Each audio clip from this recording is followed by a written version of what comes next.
Good morning, Ms. Muscle. Good morning.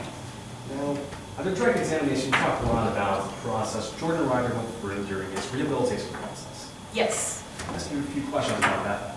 You first met Mr. Ryder in 2010, Yes. and during this time, you were supposed to counsel him about his anger issues. That's true. He showed signs of an anger disorder. Yes, at first. Jordan was irritable, Yes. hostile. Yes. Classic signs of an anger disorder. He showed signs of pathological aggression. At first, exactly. But then you treated him. I did the best I could. I was only assigned to 3 one-hour sessions at that point, so I did the best I could, and then I assigned him to a 4-week anger management course. That's right. You said he seemed like he was rehabilitated. He seemed like it. I couldn't be sure, though. I had only treated him 3 times. That's right. He may have seemed rehabilitated, but he wasn't, was he? No, that's why I couldn't be sure. At that point, I wasn't brought in to make a conclusion. Next time you saw him, it was in 2014. Yes. And by this point, Jordan threw everything he learned out the window, didn't he? It seemed like it. I was surprised that he came back in, but I was ready to work with him again. Yeah, when you first saw him, he was getting in fights in prison. Yes, as I already stated. But then you met with him for between 2014 and 2016, is that correct? Yes, actually a little bit after that too. I met with him for about a period of 4 years. And during a time, personally met him and you counseled him to get past his issues. Exactly, and thankfully I got to work with him a lot longer this time. I counseled him for about 30 hours as opposed to 3 hours as I had done before. He also said in direct examination that Parker was one of his main motivators to get out of prison. Yes. And that's why, when it was reaching the end of the sentence, you recommended he be released. Not necessarily. I mean, I recommended that he be released based on the progress that I'd seen in his sessions, but that was a goal that he had. Your face, he seemed rehabilitated. Yes, I concluded that he had been rehabilitated. Yeah, and that's why you recommended he be released early.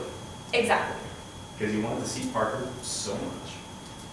Again, I recommended that he be released because he showed signs that he had recovered from his anger disorder. It is true that you stated that Parker was one of his main motivators to get out of prison. That's why he was working so hard. That's exactly right. But he wasn't rehabilitated when he got there, was he? No, he was. Well, it's true that you kept meeting him after he got out. You kept speaking with him. Yes, that's what I do with all of my clients. That's part of the work we do at the Midlands Reintegration Alliance. We continue to meet with our clients after they get out of prison to decrease recidivism. It's true that Jordan Ryder expressed to you that he was becoming frustrated with Parker. That's true. He had some frustrations, as most parents do, that have come back to their family life after a long period away. Jordan expressed that he was having trouble keeping calm. That's true. Jordan also expressed that he was having trouble controlling his anger. That's true.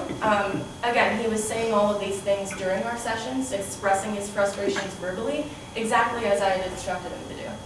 So it's true that Jordan said he was having trouble controlling his anger? Yes, and we talked through it. That was my job. And it's also true that Jordan Ryder told you sometimes he wants to shake Parker. Objection, Your Honor, under Rule 403, if I may be heard. Your Honor, this question calls for testimony that's substantially more prejudicial than probative. In this case, State's Counsel has chosen not to indict a crime of violence, involuntary manslaughter. So to elicit Jordan Ryder talking about violence in the past doesn't do very much to help the members of the jury decide this charge. What it does do is make them hate Jordan Ryder and want to convict him because of who he is, not what he did. May I respond, Your Honor? The entirety of the direct examination was about Jordan Ryder's rehabilitation process and getting over his anger.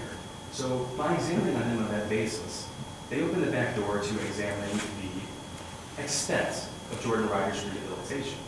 This line of questioning is probative as it goes to draw the question whether or not Jordan was actually rehabilitated at that time.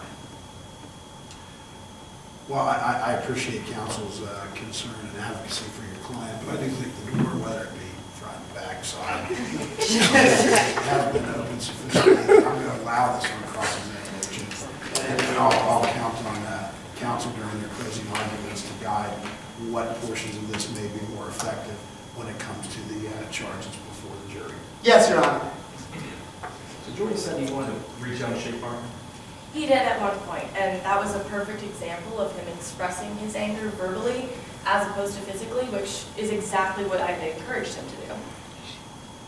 So, Washington, I have one final question for you. Okay. Jordan Ryder is capable of causing Parker's death.